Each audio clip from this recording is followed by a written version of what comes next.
Watch how fast this sticks.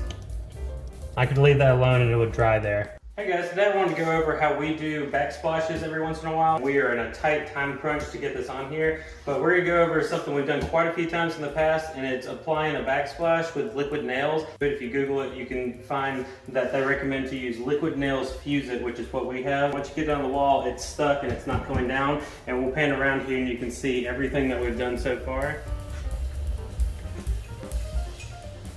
All right, let's go over the process.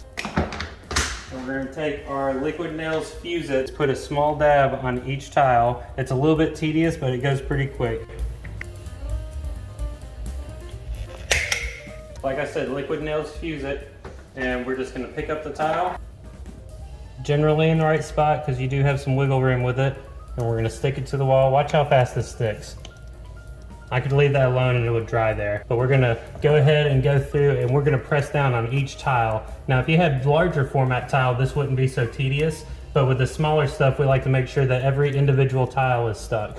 All we're gonna do is grout as usual, but this is probably the hardest part for people to do, is putting the tile on the wall. It's with the troweling, make sure you have enough mortar and all that. This takes all that guesswork out of it. Like I said, liquid nails Fuse It is great for this, and I wouldn't use anything else. Let me know if you try this out, and like and subscribe.